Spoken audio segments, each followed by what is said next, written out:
মাংস বিক্রির ব্যবসা আমরা কিভাবে শুরু করব বা মাংস দোকানের ব্যবসা কিভাবে শুরু করব সেটা নিয়ে আজকে কথা বলা হবে। আপনার কসাই হওয়ার অভিজ্ঞতা থাকতে হবে, আর যদি আপনার কসাই হওয়ার অভিজ্ঞতা না থাকে আপনার দোকানের জন্য অবশ্যই একটা কসাই হলো কিন্তু নিয়োগ দিতে হবে। এইটা নিয়ে ব্যবসা করার জন্য কিন্তু আপনার বাজার সম্পর্কে ধারণা থাকতে হবে। আপনাকে বাজার চিনতে হবে, মানে আপনি এমন এক জায়গায় এই দোকানটা দিবেন যেখানে হচ্ছে মানুষজন বাজার করতে আসবে এবং কি মানুষ জানবে এখান থেকে গরুর মাংস পাওয়া যায়। তাহলে মানুষ সেখান থেকে খুব সহজে জিনিসটা নিতে পারবে। তো একটা নির্দিষ্ট জায়গা অবশ্যই সিলেক্ট করে নেবেন। এটার জন্য একটা দোকান নিতে পারেন। দোকানে আসলে পানির ব্যবস্থা রাখবেন, দোকানটা পাকা করে নেবেন ভালো করে এবং কি খোলামেলা রাখবেন, যাতে হচ্ছে যে গরুটা জবাই করার পরে সেটার যে রক্তের গন্ধ রয়েছে সেটা যাতে চলে যায়, সেটা যাতে ভালোভাবে পরিষ্কার করা যায় এবং কি মাছি যাতে না বসে সেই দিকেও সতর্ক থাকতে হবে। কারণ যদি আপনার দোকানের পরিবেশ ভালো থাকে মানুষ আপনার থেকে জিনিসটা নেওয়ার জন্য আগ্রহ দেখাবে। এবং কি কিছু কর্মচারী রাখবেন, কসাই ছাড়াও 2-3 জন কর্মচারী রাখবেন যারা হচ্ছে গোস্ত কাটার কাজ করবে, গরুর চামড়া ছিলার কাজ করবে, হাড় কাটার কাজ করবে। এটার জন্য কিছু লোক রাখবেন, ক্যাশে কিছু লোক রাখবেন। ব্যবসার জন্য অবশ্যই কিছু লোকেরই প্রয়োজন হবে। কর্মচারী ছাড়া কিন্তু এই ব্যবসা আপনি একদমই করতে পারবেন না। আপনাকে অন্তত 3 থেকে 4 জন কর্মচারী নিয়োগ দিতে হবে। একটা সময় আপনাকে তৈরি করতে হবে, সেটা হতে পারে বেস্ট সময় হচ্ছে ফজরের পরে। আপনি ফজরের সময় গরুটা জবাই করে নিলেন, তারপর হচ্ছে গরুটা জবাই করার পর আপনি সেই 6টা থেকে 7টার ভিতরে গরুর মাংস কেটে রেডি করে ফেললেন। মানুষ কিন্তু আপনার থেকে 7টার পর থেকে আস্তে আস্তে দুপুর 12টা-1টা পর্যন্ত মাংস নিতে আসবে। আপনি তাদেরকে মাংসটা আসলে ভালোভাবে দিবেন, মেপে দিবেন, যাতে হচ্ছে ওজনে কোনো সমস্যা না থাকে, মাংসের ভিতরে যাতে হাড্ডির বা হাড়ের চাহিদা বেশি না থাকে।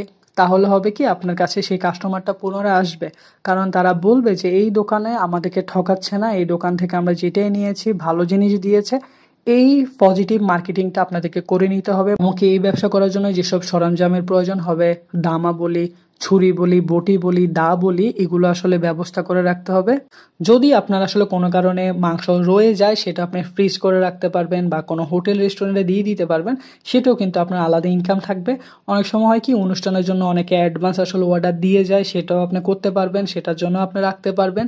এছাড়া পুঁজির কথা যেটা বলতে চাচ্ছিলাম সেটা হচ্ছে আপনি কিন্তু 5 থেকে 6 লাখ টাকা যদি রাখেন তাহলে কিন্তু আপনি পার ডে ভালো টাকা ইনকাম করতে পারবেন। এটা কিন্তু পার ডে ইনকামের মতোই। আপনি যদি 6 লাখ টাকা ইনভেস্ট করেন এখান থেকে আপনি 50-60 হাজার টাকা প্রফিট করতে পারবেন।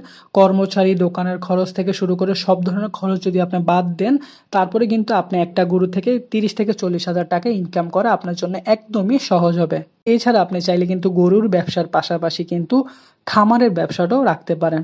অনেকে কিন্তু খামার দিয়ে থাকে, খামারের মধ্যে গরু লালন পালন করে, তারপর গরু যখন বড় হয় সেটা হচ্ছে তারা বাজারে এনে মাংস বিক্রি করে থাকে। অনলাইনেও আপনি এটার ব্যবসা রাখতে পারেন, কারণ অনেকেই কিন্তু আসলে অনলাইনে গরুর মাংসের অর্ডার দিয়ে থাকে অর্গানিক ভাবে, ভালো যেসব মাংস খেতে মজা আছে, কোনো রকম মহিষের মাংস মিক্স করতেছে না, বা হচ্ছে অনেকে কলিজার অর্ডার দিয়ে থাকে। এক একজন এক এক জিনিস আসলে অর্ডার দিয়ে থাকে। যদি আপনি অনলাইনে করতে চান সেটাও করতে পারবেন। হোটেল রেস্তোরাঁতেও কথা বলে নিতে পারেন, তাদের অনেক বেশি মাংসের প্রয়োজন হয়, সেটাও আপনার থেকে চাইলে নিতে পারে। বসায় অনেকে রিজার্ভ নিয়ে থাকে, অনেক ধরনের বিয়ে শাদী, আকিকা বা হচ্ছে কুলখানি খাওয়ার ব্যবস্থা করে যখন, সেখানে আয়োজনে কিন্তু অনেকেরই কষায়ের প্রয়োজন হয়, সেটার জন্য আপনি আসলে লোক নিয়োগ দিতে পারেন। আর যদি লাভের কথা বলি তাহলে তো আমি বলেছি, আপনি যদি মাসে রেগুলার যদি এই ব্যবসাটা পরিচালনা করে যান 3 থেকে 6 লাখ টাকা এটা মিনিমাম আপনি নর্মালি ইনকাম করতে পারবেন।